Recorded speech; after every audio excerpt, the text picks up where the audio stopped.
Las misiones del Evangelio. Y la palabra del Señor se difundía por toda la región. Hechos 13:49. No me voy a limitar al uso de este texto. Como es una vieja costumbre basarnos en textos cuando predicamos, he tomado uno, pero les voy a predicar en general acerca de un tema que les va a interesar y que siempre ha interesado, el tema de las misiones del Evangelio. Estamos persuadidos que todos ustedes coinciden en que es un deber absoluto, a la vez que un privilegio eminente de la Iglesia, proclamar el Evangelio al mundo. No concebimos que Dios hará su propio trabajo sin instrumentos, sino que, como siempre ha empleado medios en la obra de regeneración de este mundo, continuará haciéndolo, y que es necesario que la Iglesia haga su máximo esfuerzo para difundir la verdad donde quiera que pueda llegar a los oídos de algún hombre. No tenemos dos opiniones sobre ese punto. Algunas iglesias podrán tenerlas, pero nosotros no. Nuestras doctrinas, aunque supuestamente llevan a la apatía y a la pereza, en todo momento han demostrado ser eminentemente prácticas. Los padres de la misión siempre fueron amantes celosos de las doctrinas de la gracia de Dios, y creemos que los grandes pilares de la empresa misionera, si ha de tener éxito, deben ser siempre aquellos que sostienen firmemente y con valentía la verdad de Dios, y que también tienen fuego y celo y el deseo de difundir la verdad por todas partes.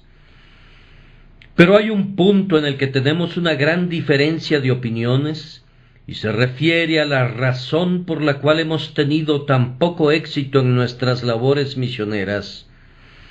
Habrá algunos que dicen que el éxito ha sido proporcional a la agencia y que no podríamos haber tenido más éxito. Yo estoy lejos de compartir esa opinión y no creo que ellos mismos la expresarían de rodillas ante el Dios Todopoderoso.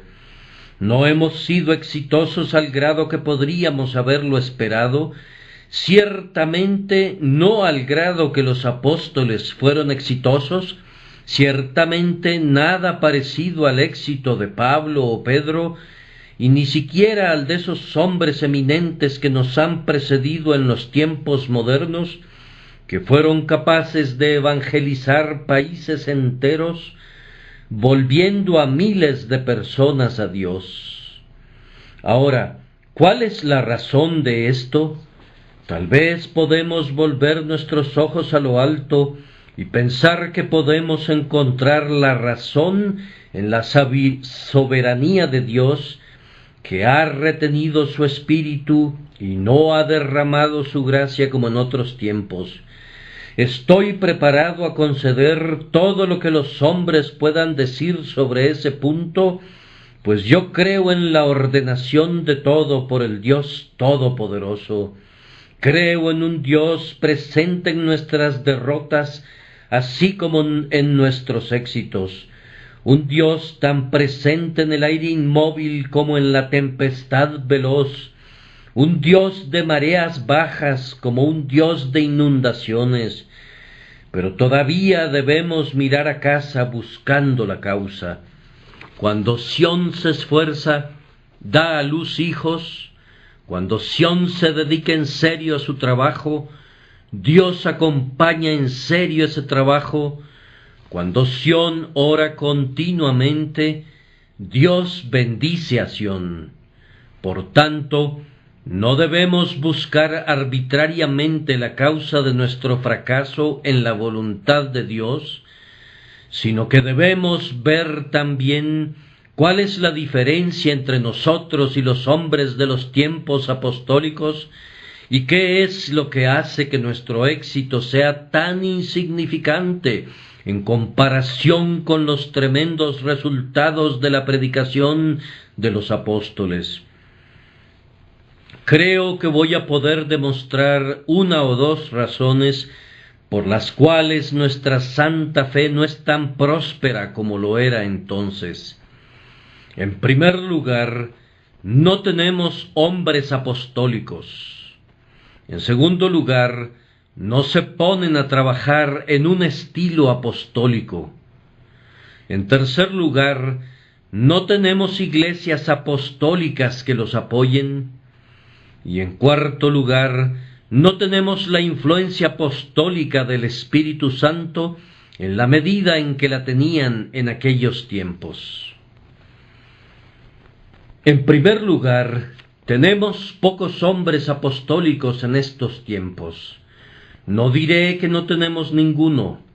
Por aquí y por allá podemos encontrar uno o dos, pero desdichadamente sus nombres nunca se escuchan, no se destacan en el mundo y no son notables predicadores de la verdad de Dios. Tuvimos a un Williams una vez, un verdadero apóstol que iba de una isla a otra isla sin preocuparse por su vida. Pero Williams ya fue llamado para recibir su recompensa. Tuvimos a un Nib que trabajó para su Señor con devoción seráfica y no le daba pena llamar a algún esclavo oprimido su hermano. Pero Nib también ha entrado en su reposo. Tenemos uno o dos que todavía permanecen, nombres preciosos que atesoramos. Los amamos fervientemente y nuestras oraciones siempre se elevarán al cielo por ellos. Siempre decimos en nuestras oraciones: Dios bendiga a hombres como Moffat. Dios bendiga a quienes se esfuerzan con sinceridad y laboran con éxito. Pero vuelvan la vista a su alrededor, ¿y dónde podemos encontrar a más hombres iguales a ellos? Todos ellos son hombres buenos, no encontramos falla en ellos. Son mejores que nosotros no somos nada comparados con ellos. Pero a pesar de eso, debemos decir que no son iguales a sus padres. Ellos difieren de los poderosos apóstoles de muchas maneras, cosa que ellos mismos reconocerían con prontitud. No solo estoy hablando de misioneros, sino también de ministros, pues pienso que tenemos mucho que lamentar en relación a la propagación del Evangelio en Inglaterra como en tierras extranjeras, y lamentar la falta de hombres llenos del Espíritu Santo y de fuego. En primer lugar, no tenemos hombres con celo apostólico. Convertido de una manera muy singular por una intervención directa del cielo, Pablo, a partir de ese momento, se convirtió en un hombre entregado. Siempre se había esforzado, tanto en su pecado como en sus persecuciones. Pero después que escuchó esa voz del cielo: Saulo, Saulo, ¿por qué me persigues?, y recibió el poderoso oficio de un apóstol, habiendo sido enviado como un vaso elegido a los gentiles, escasamente pueden concebir cuán profunda y asombrosa entrega manifestó. Ya fuera que comiera o bebiera o cualquier cosa que hiciera, todo lo hacía para la gloria de su Dios. Nunca desperdició ni una hora. Él empleaba su tiempo ya sea atendiendo a sus propias necesidades con sus manos, o levantando esas mismas manos en la sinagoga, o en la colina de Marte, o en cualquier parte donde pudiera atraer la atención de la multitud. Su celo era tal y tan ardiente que no podía, como nosotros desafortunadamente lo hacemos, limitarse a una pequeña esfera. Pablo predicaba la palabra en todas partes. No fue suficiente para Pablo que se le destinara como apóstol de Pisidia, sino que tenía que ir también a Panfilia. No fue suficiente para él ser el gran predicador de Panfilia y de Pisidia, sino que tenía que ir a Atalia, y cuando hubo predicado en toda Asia, tenía que abordar un barco con destino a Grecia y predicar allí también. Yo creo que Pablo no oyó solamente una vez en sueños a los hombres de Macedonia diciéndole: pasa a Macedonia y ayúdanos, sino que cada día y cada hora oía en sus oídos el grito de multitudes de almas: Pablo, Pablo, pasa aquí y ayúdanos. Pablo no podía dejar de predicar: ¡ay de mí si no anuncio el Evangelio! Pero lejos esté de mí el gloriarme, sino en la cruz de nuestro Señor Jesucristo. Oh, si hubieran podido ver a Pablo predicar, no se habrían ido como se van cuando nos oyen predicar, con la convicción a medias que no queremos decir realmente lo que decimos. Sus ojos predicaban un sermón sin necesidad de usar los labios, y sus labios lo predicaban no de una manera fría y sin vida, sino que cada palabra caía con un poder sobrecogedor en los corazones de sus oyentes. Predicaba con poder, porque se había entregado plenamente. Si lo hubieran visto predicar, habrían tenido la convicción de que era un hombre que sentía que tenía una obra por realizar y la debía realizar, y no podía contenerse ni estar tranquilo a menos que la realizara. Era el tipo de predicador que si hubiera podido bajar del púlpito e ir derecho a su ataúd, para luego comparecer ante Dios, listo para entregar sus últimas cuentas. ¿Dónde están los hombres como ese hombre? Yo confieso que no puedo reclamar ese privilegio, y rara vez oigo un sermón solitario que se pueda aproximar a la marca de ese sincero, profundo y apasionado anhelo por las almas de los hombres. No tenemos ahora ojos como los ojos del Salvador, que podían llorar por Jerusalén.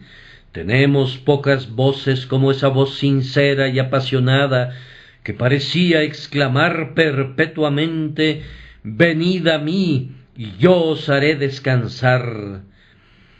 Jerusalén, Jerusalén, cuántas veces quise juntar a tus hijos, así como la gallina junta sus pollitos debajo de sus alas, y no quisiste.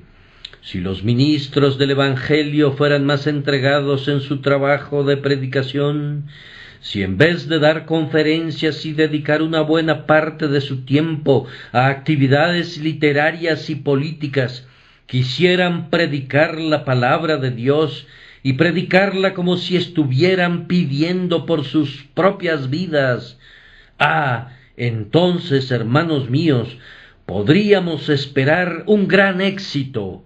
Pero no podemos esperarlo mientras hagamos nuestro trabajo a medias, y mientras no tengamos ese celo, esa sinceridad y ese propósito profundo que caracterizó a los hombres de otros tiempos. Continuando, considero que no tenemos en nuestros días hombres que pueden predicar como Pablo en cuanto a su fe. ¿Qué hacía Pablo? Fue a Filipos, no conocía a nadie allí, absolutamente a nadie. Pablo tenía la verdad de su Señor y creía en el poder de esa verdad. No tenía ningún séquito y estaba desposeído de toda pompa, de cosas llamativas, de toda ostentación. No se subía a un púlpito con un cómodo cojín para dirigirse a una respetable congregación, sino que caminaba por las calles y empezaba a predicar a la gente. Fue a Corinto, a Atenas, solo, sin ayuda, para predicar el Evangelio del Dios bendito. ¿Por qué? Porque tenía fe en el Evangelio y creía que iba a salvar almas e iba a arrojar al suelo a los ídolos, destronándolos. No tenía ninguna duda acerca del poder del Evangelio. Pero en nuestros días, hermanos míos, No tenemos fe en el evangelio que predicamos. ¿Cuántos hay que predican un evangelio sin estar seguros que va a salvar almas, y por lo tanto añaden cosas que les son propias para, eso piensan ellos, así poder ganar hombres para Cristo? Hemos conocido a algunas personas que creían en las doctrinas calvinistas, pero que predicaban calvinismo en la mañana y arminianismo en la noche, porque temían que el evangelio de Dios no convertiría a los pecadores. Así que querían fabricarse un evangelio propio. Yo sostengo que un hombre que no cree que su evangelio pueda salvar las almas de los hombres, no cree en absoluto en el evangelio.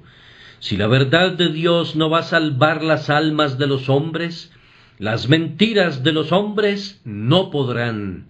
Si la verdad de Dios no vuelve a los hombres hacia el arrepentimiento, estoy seguro que no hay nada en este mundo que pueda. Cuando creemos que el evangelio es poderoso, entonces comprobaremos que es poderoso. Si vengo a este púlpito y digo, sé que lo que predico es verdad, el mundo dice que me encanta hablar de mí mismo. Ese joven es dogmático. Ay, y ese joven quiere ser dogmático. Él se gloría en eso, lo considera como uno de sus títulos especiales, pues cree firmemente en lo que predica. Dios no quiera que alguna vez suba vacilante las escaleras del púlpito para algo de lo que no estoy seguro, algo que espero que pueda salvar a los pecadores, pero sin tener certeza absoluta. Cuando tengo fe en mis doctrinas, esas doctrinas prevalecerán, pues la confianza es la que obtiene la victoria. Quien tiene el valor suficiente para tomar el estandarte y mantenerlo en alto, ciertamente tendrá sus seguidores.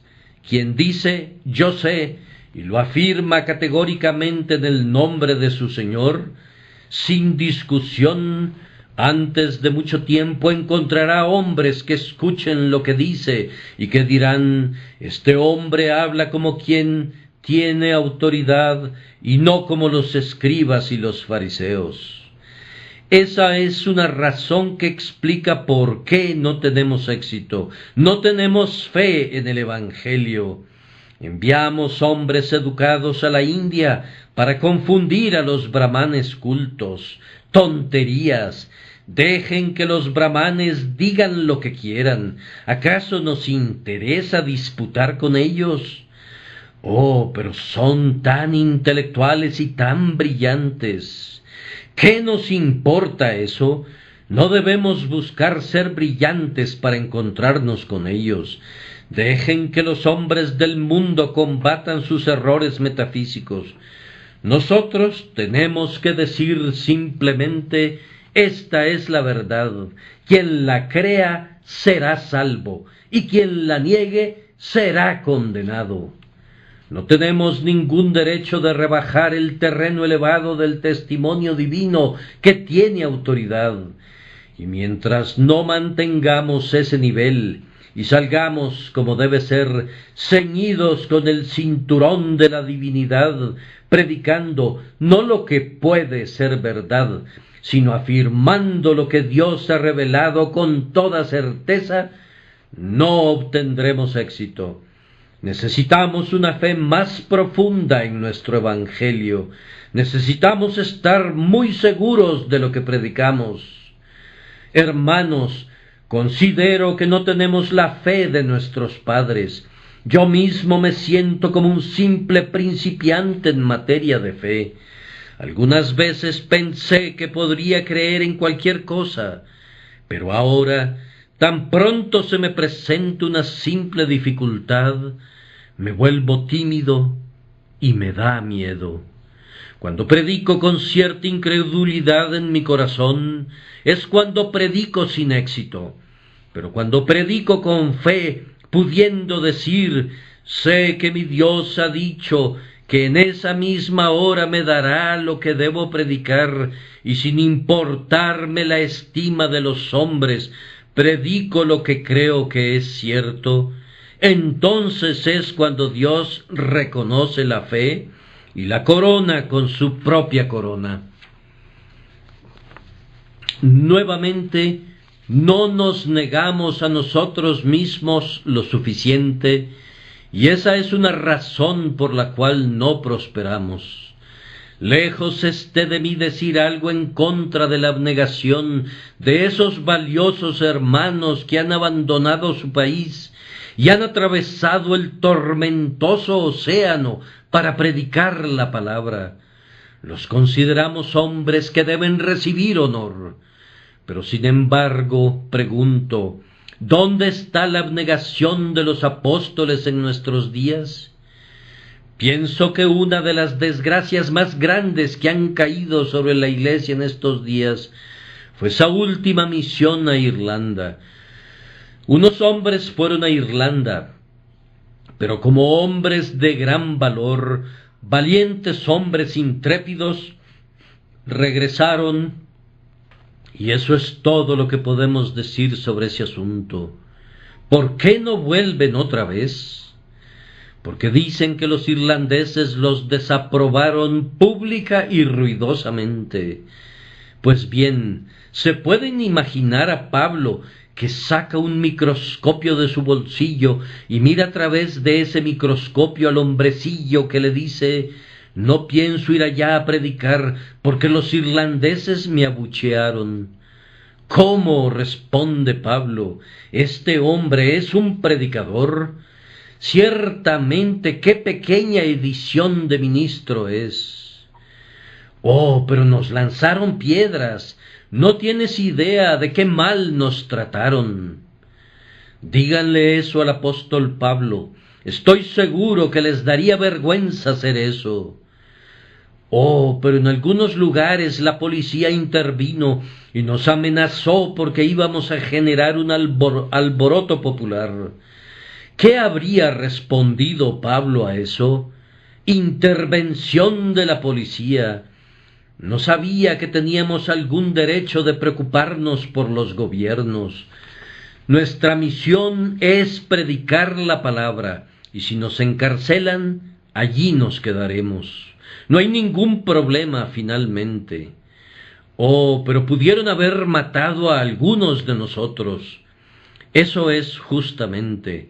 ¿Dónde está ese celo que tenía todo por basura a fin de ganar a Cristo?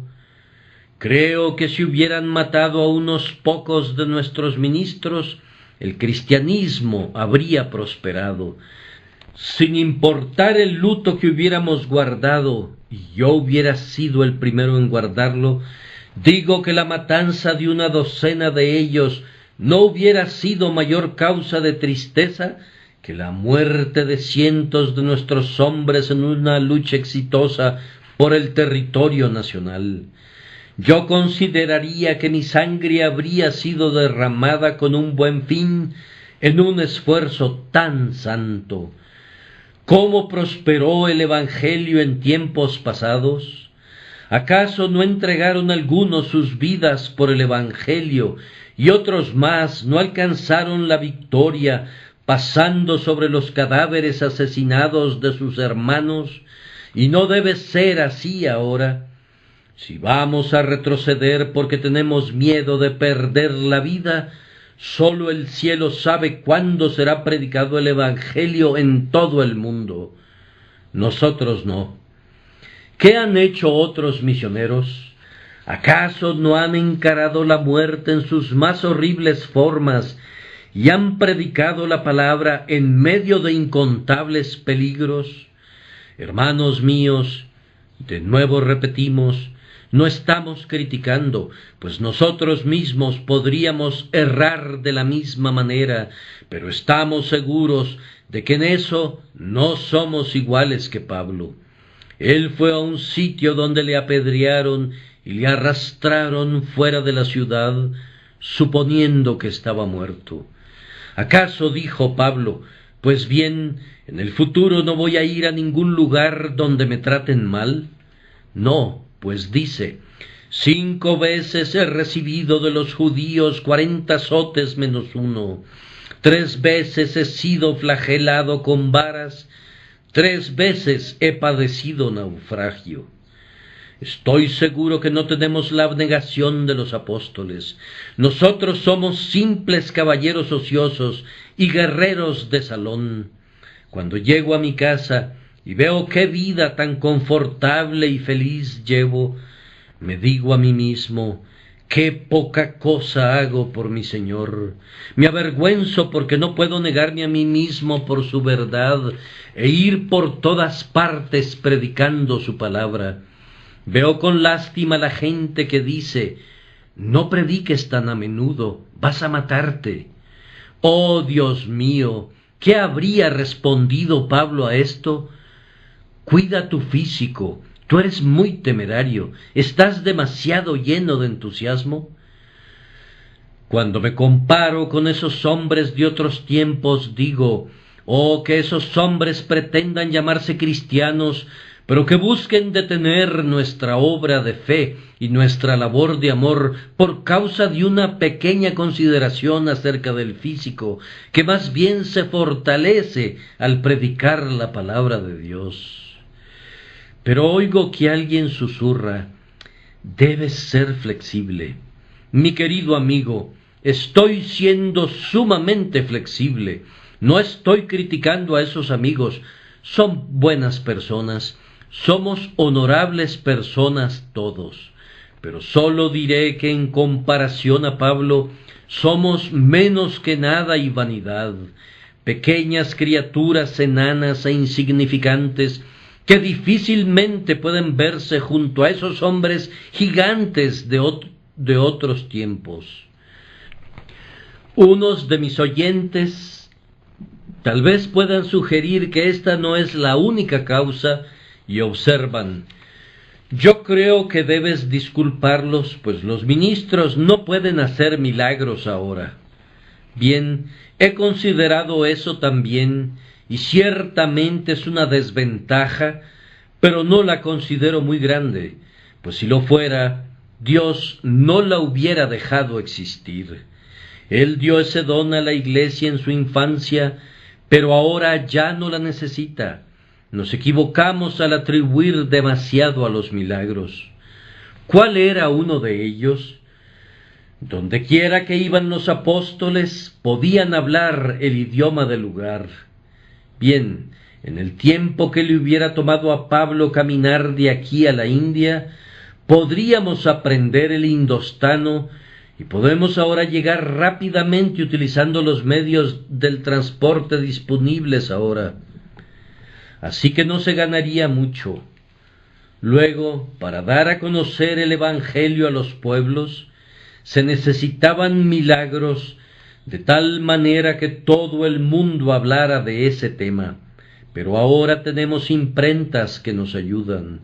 Lo que digo hoy podrá ser leído dentro de 6 meses más allá de los montes Apalaches en los Estados Unidos, y lo mismo con otros ministros. Lo que dicen y lo que hacen puede ser impreso de inmediato y distribuido por todas partes. Así que tienen medios para darse a conocer que no están muy por detrás del poder de los milagros. Asimismo, tenemos una gran ventaja sobre los apóstoles. Donde quiera que iban eran perseguidos y algunas veces los mataban. Pero ahora, aunque ocasionalmente oímos acerca del asesinato de un misionero, esto ocurre muy raras veces.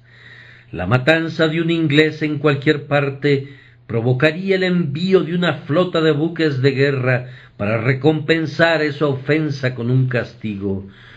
Todo el mundo respeta a un inglés en cualquier parte.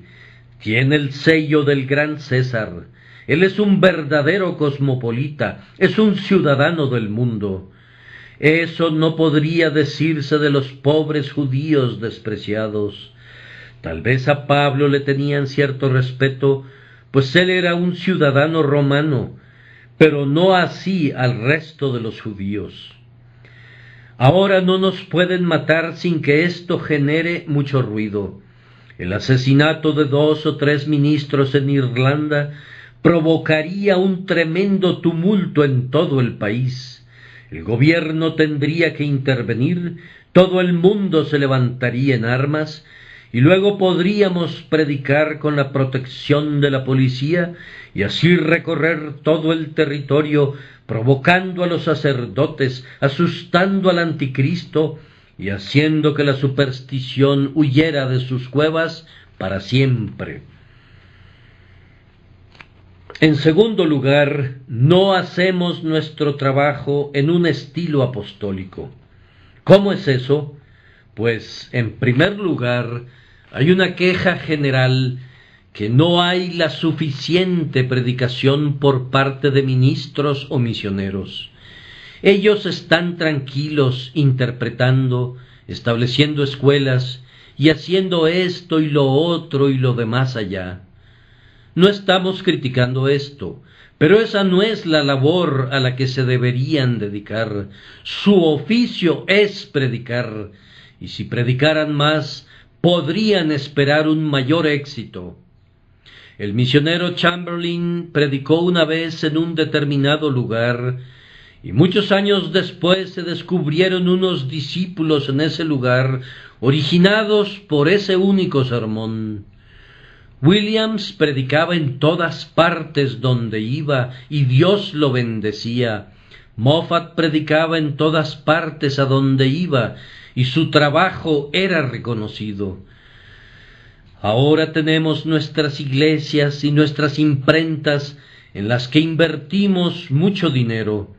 Esto es hacer buenas cosas, pero no es hacer el bien.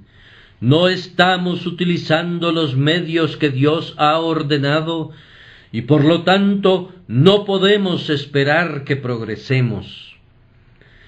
Algunos dicen que hay demasiada predicación en Inglaterra en nuestros días. Pues bien, la tendencia de los tiempos es rebajar la predicación, pero es la locura de la predicación la que va a cambiar el mundo.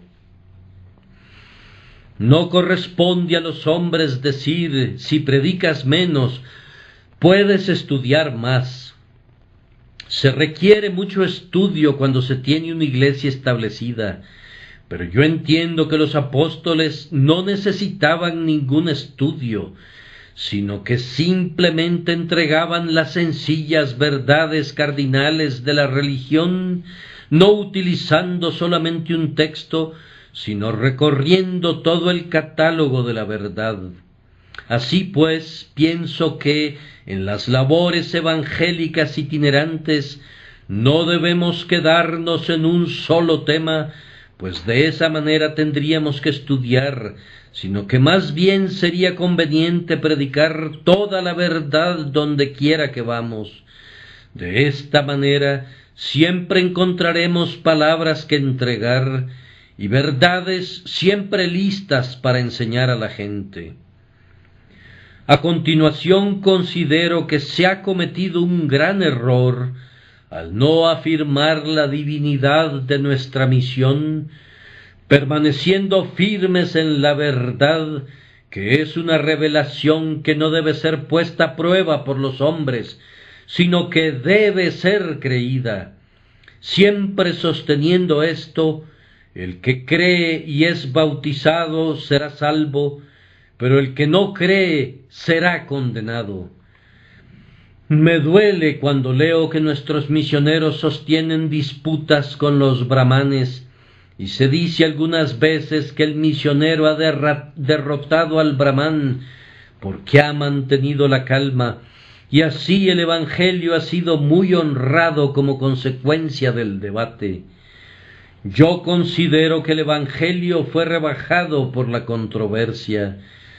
Pienso que el misionero debe decir: vengo a decirles algo que el único Dios del cielo y de la tierra ha dicho, y les digo antes de anunciarlo, que si creen serán salvos, y si no, serán condenados. Vengo a decirles que Jesucristo, el Hijo de Dios, se encarnó para morir por el pobre hombre indigno, que por su mediación y muerte y sufrimiento el pueblo de Dios puede ser liberado. Ahora, si quieren escucharme, van a oír la palabra de Dios. Si no quieren, sacudo el polvo de mis pies en contra de ustedes y me voy a otro lado. Miren a la historia de cada impostura. Esa historia muestra que la pretensión de autoridad asegura un grado de progreso. ¿Cómo fue que Mahoma llegó a tener una religión tan poderosa en su tiempo? Él estaba completamente solo y fue a la plaza y dijo: «He recibido una revelación del cielo». Era una mentira, pero pudo convencer a unos hombres para que le creyeran. Dijo: «Tengo una revelación del cielo». La gente le miró a la cara, vieron que parecía sincero, que creía lo que decía, y unas 5 o 6 personas se le unieron. ¿Pudo probar lo que decía? No. Dijo: «Deben creer lo que digo, o no habrá un paraíso para ustedes». Hay un poder en ese tipo de cosas, y dondequiera que iba su afirmación era creída, no sobre la base de un razonamiento, sino a causa de su autoridad, que él declaraba que le venía de Alá. Y al cabo de un siglo de haber proclamado su mentira, 1000 sables habían brillado fuera de sus fundas, y su palabra había sido proclamada a través de África, Turquía, Asia y aún en España. El hombre reclamaba autoridad, él reclamaba divinidad, por lo tanto tenía poder. Tomen por otro lado el crecimiento de los mormones. ¿Cuál ha sido su fuerza? Sencillamente esta: la aseveración de su poder venido del cielo. Se hace esa afirmación y la gente la cree, y ahora tienen misioneros en casi todos los países de la tierra habitable, y el libro del Mormón es traducido a muchas lenguas. Aunque no podrá haber nunca un engaño más transparente y una falsificación menos hábil y más mentiras detectables sobre la propia superficie, sin embargo, esta simple pretensión de poder fue el vehículo para acarrear el poder. Ahora bien, hermanos míos, nosotros tenemos poder. Nosotros somos los ministros de Dios. Nosotros predicamos la verdad de Dios. El gran juez del cielo y de la tierra nos ha dicho la verdad, y no nos corresponde a nosotros discutir con gusanos de la tierra. ¿Por qué debemos temblar y temerles? Estemos firmes y digamos: nosotros somos los siervos del Dios viviente, les decimos lo que Dios nos ha dicho y les advertimos que si rechazan nuestro testimonio, en el día del juicio el castigo para Tiro y Sidón será más tolerable que para ustedes. Si la gente rechaza eso, nosotros habremos hecho nuestro trabajo. No es nuestro trabajo hacer que los hombres crean. Nuestro trabajo es testificar de Cristo en todas partes, predicar y proclamar el Evangelio a todos los hombres. Pero hay un pasaje en la Biblia que parece militar en contra de lo que he dicho, si la traducción común es correcta, el pasaje que dice que Pablo tomó a los discípulos aparte, discutiendo cada día en la escuela de Tirano. Pero esto se puede traducir mejor como dialogando cada día en la escuela de Tirano. Albert Barnes dice que discutiendo no es una traducción adecuada, pues la palabra griega no tiene ese significado. Jesús, cuando predicaba, dialogaba. Cuando un hombre se le acercó y le dijo: «Maestro, ¿qué cosa buena haré para tener la vida eterna?», Él dialogó con el hombre. Cuando otro le dijo: Maestro, dile a mi hermano que reparta conmigo la herencia, Cristo no discutió con él, sino que dialogó. Su estilo usual era hablar a la gente, y sólo muy raras veces discutió con los hombres. Podríamos renunciar a todos los libros que han sido escritos en defensa del cristianismo si quisiéramos predicar sólo a Cristo, si en lugar de defender los puestos de avanzada dijéramos: Dios se encargará de ellos, y lleváramos a cabo una incursión en contra del enemigo. Entonces, por el Santo Espíritu de Dios, llevaríamos todo delante de nosotros.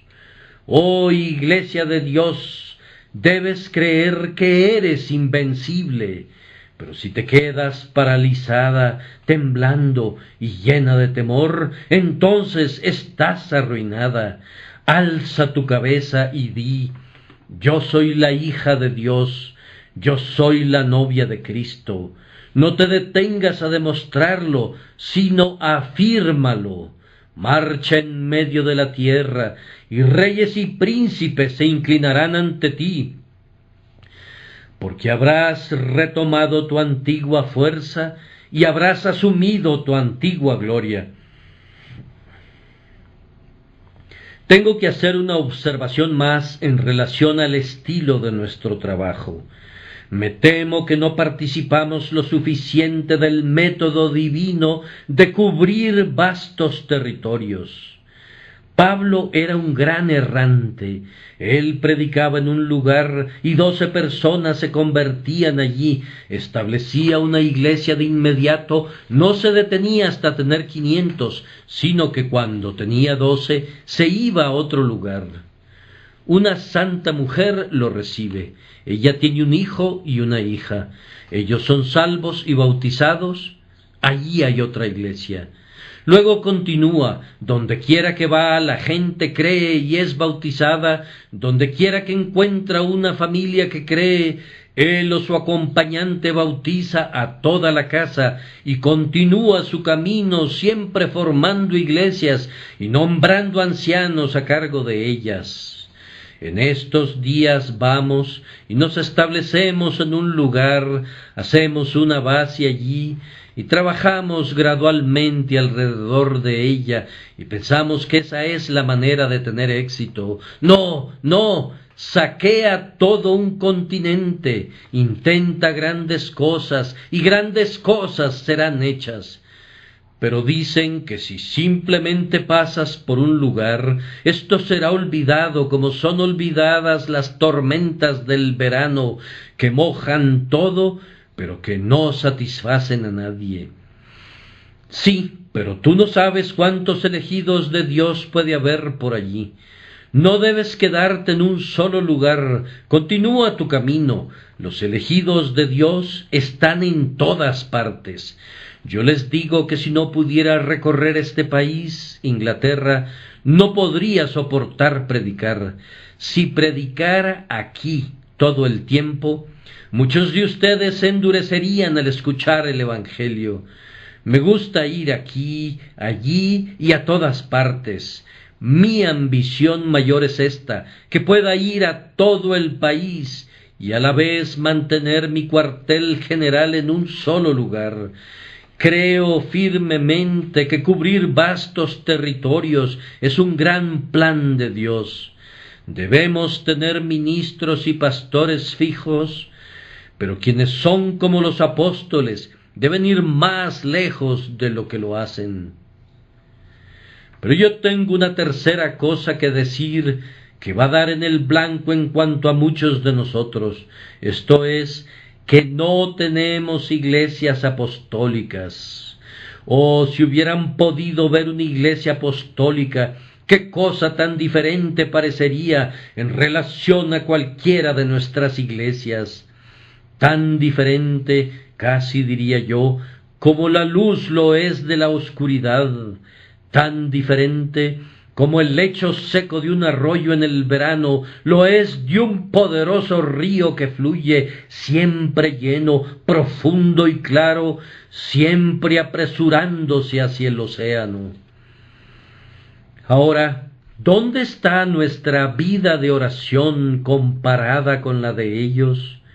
Confío que algo sabemos acerca del poder de la oración en esta iglesia, pero no creo que oremos como ellos lo hacían. Y partiendo el pan casa por casa, participaban de la comida con alegría y con sencillez de corazón, alabando a Dios. Como regla, no había ningún miembro de la iglesia que fuera frío o indiferente. Entregaban completamente sus almas a Dios. Y cuando Ananías y Zafira sustrajeron del precio, cayeron y murieron por su pecado. Oh, si nosotros oráramos con la sinceridad que ellos lo hacían, tendríamos un éxito parecido. Cualquier medida de éxito que pudiéramos haber tenido aquí se ha debido enteramente a las oraciones de ustedes bajo la soberanía de Dios, y en todos los lugares donde he estado he manifestado con orgullo que mi gente es gente de oración. Si otros ministros también tuvieran personas de oración, si la iglesia orara por los misioneros con el mismo número de oraciones y siendo las condiciones las mismas, Dios las bendecirá y habrá más prosperidad que nunca. No tenemos la costumbre apostólica de la liberalidad. En los días de los apóstoles ellos daban todos sus bienes. No se les requería que lo hicieran en aquel tiempo y no se requiere ahora. A nadie se le ocurre solicitar tal cosa. Sin embargo, nos hemos ido hasta el otro extremo y muchos no dan absolutamente nada. Hay hombres que poseen fortunas y sin embargo se preocupan tanto por sus familias, aunque sus familias tienen todo, que dan lo mismo que la joven sirvienta que se sienta a su lado. Hay un dicho común que los miembros de las iglesias cristianas no dan en proporción a su riqueza. Damos por cortesía y porque es respetable. Muchos de nosotros damos, espero, porque amamos la causa de Dios, pero muchos decimos: hay un pobre albañil que trabaja muy duro toda la semana y solo gana lo suficiente para mantener a su esposa y a su familia. Él va a dar un peso. Ahora, yo gano tantos miles de pesos a la semana. Soy un hombre rico. ¿Cuánto daré? Bueno, voy a dar 100 pesos. Otro dice: voy a dar 20 pesos esta mañana.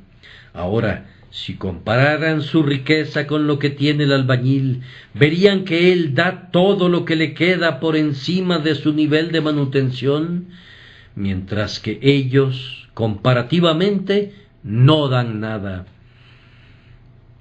Queridos hermanos, no somos cristianos a medias. Esa es la razón por la cual no podemos tener éxito a medias.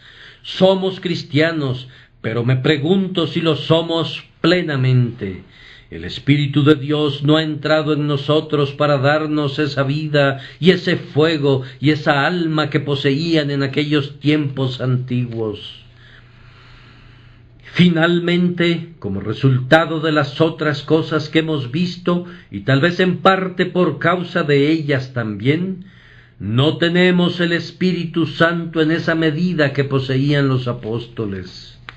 No veo ninguna razón por la cual esta mañana, si Dios así lo quisiera, yo no pudiera estar frente a ustedes y predicar un sermón que fuera el instrumento de la conversión de cada alma presente en este lugar. No veo ninguna razón por la cual mañana yo no pudiera predicar un sermón que fuera el medio de salvación de todos los que lo oyeran, si el Espíritu de Dios fuera derramado. La palabra es capaz de convertir de manera tan amplia como Dios el Espíritu quisiera aplicarla. No veo ninguna razón por la cual, Si tenemos conversiones solas o en pequeños grupos ahora, no haya un momento cuando cientos y miles vengan a Dios. El mismo sermón que Dios bendice para 10 personas, si Él quisiera, sería de bendición para 100 personas. Estoy seguro que en los últimos tiempos, cuando venga Cristo y comience a tomar el reino para sí, cada ministro de Dios tendrá tanto éxito como Pedro en el día de Pentecostés. Estoy seguro que el Espíritu Santo es capaz de hacer que la palabra tenga éxito, y la razón por la que no prosperamos es que no tenemos al Espíritu Santo apoyándonos con poder y energía, como ellos lo tenían en aquel entonces. Hermanos míos, si tuviésemos al Espíritu Santo en nuestro ministerio, nuestro talento no tendría ninguna importancia. Los hombres pueden ser pobres y sin ninguna educación. Sus palabras pueden ser entrecortadas y con muchos errores gramaticales, sin las frases impactantes de Hall o los gloriosos truenos de Chalmers. Pero si el poder del Espíritu estuviera con ellos, los más humildes evangelistas tendrían mucho más éxito que los más pomposos teólogos o los más elocuentes predicadores. Es la gracia extraordinaria, no el talento, lo que prevalece al final del día. El poder espiritual extraordinario, no el poder mental extraordinario. El poder mental puede llenar una capilla, pero el poder espiritual llena a la iglesia. El poder mental puede reunir una congregación. El poder espiritual salva almas. Necesitamos poder espiritual. Conocemos algunas personas ante cuyo talento reconocemos que no valemos, pero que no tienen poder espiritual, y cuando ellos hablan, no tienen al Espíritu Santo apoyándolos. Pero conocemos a otros, hombres sencillos de mucho valor y empeño, que hablan con el dialecto de su región, y que predican en sus lugares de origen. Y el Espíritu Santo viste cada una de sus palabras con poder. Los corazones son quebrantados, las almas son salvadas, y los pecadores nacen de nuevo. Espíritu del Dios viviente, te necesitamos. Tú eres la vida, el alma, tú eres la fuente del éxito de tu pueblo. Sin ti no pueden hacer nada, contigo pueden hacerlo todo.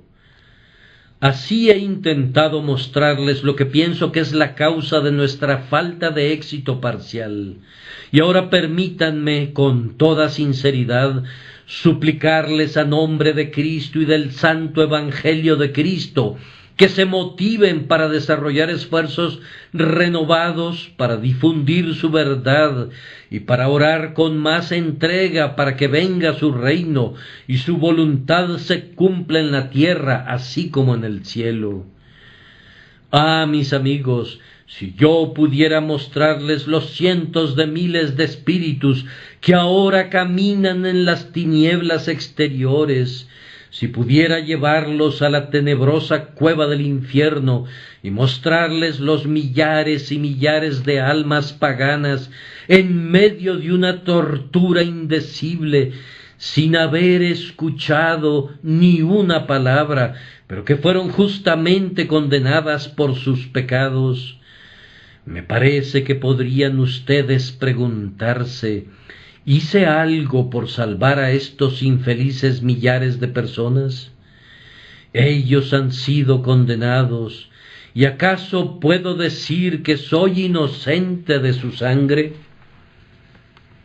Oh Dios de misericordia, si estas ropas están limpias de la sangre de los hombres, tendré un motivo eterno para bendecirte en el cielo.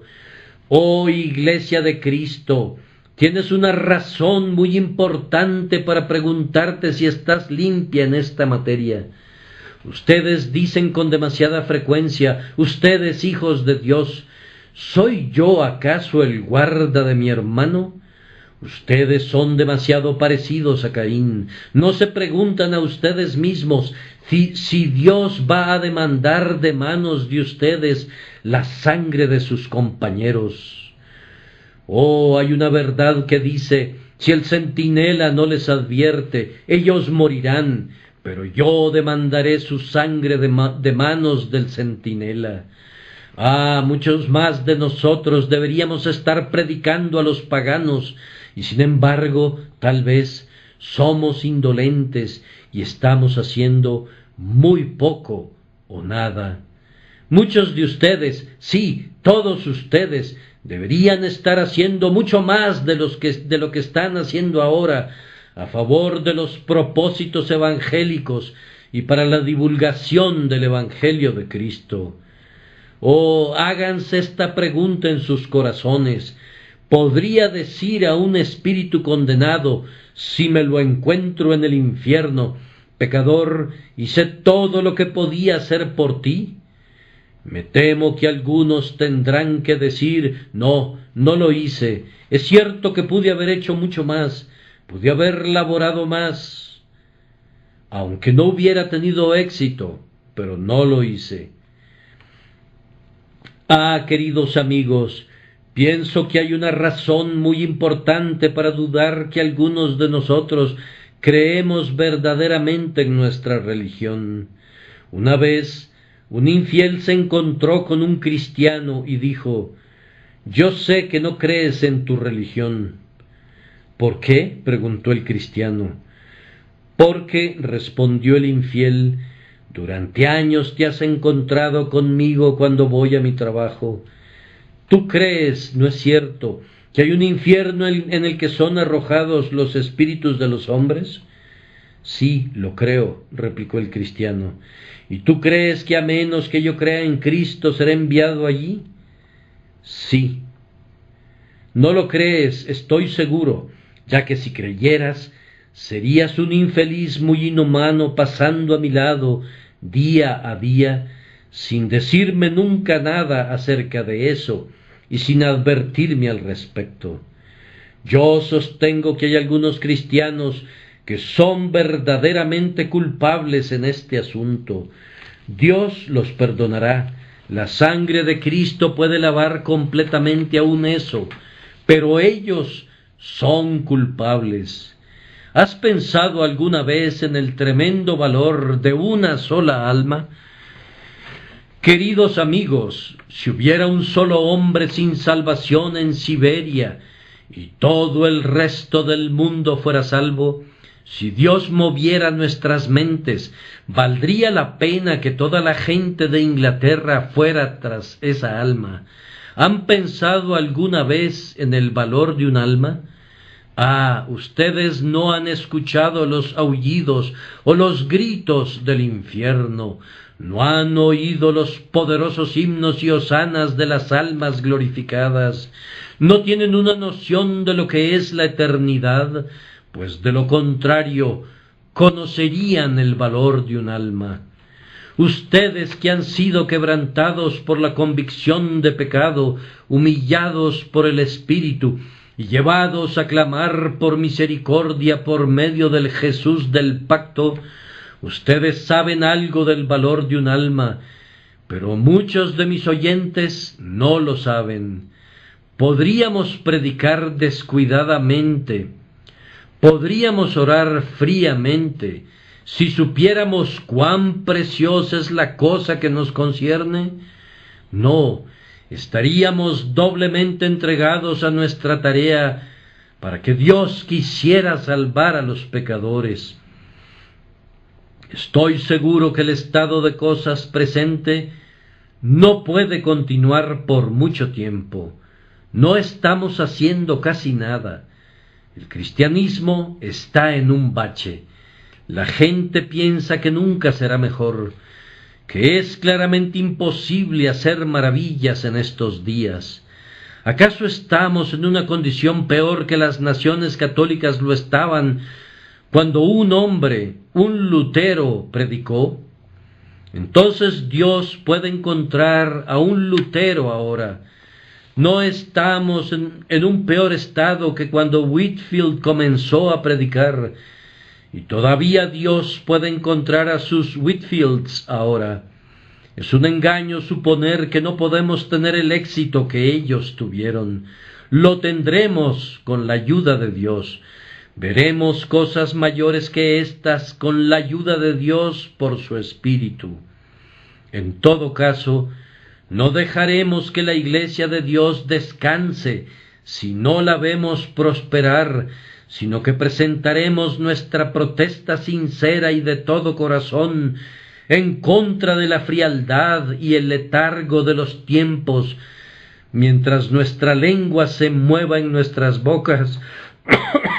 Protestaremos contra el relajamiento y la falsa doctrina que prosperan en todas las iglesias, y entonces esa feliz doble reforma, una reforma de doctrina y del espíritu, se dará entre nosotros.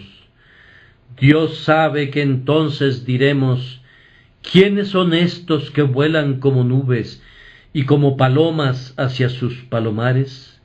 Y muy pronto se escuchará el aviso de la venida de Cristo.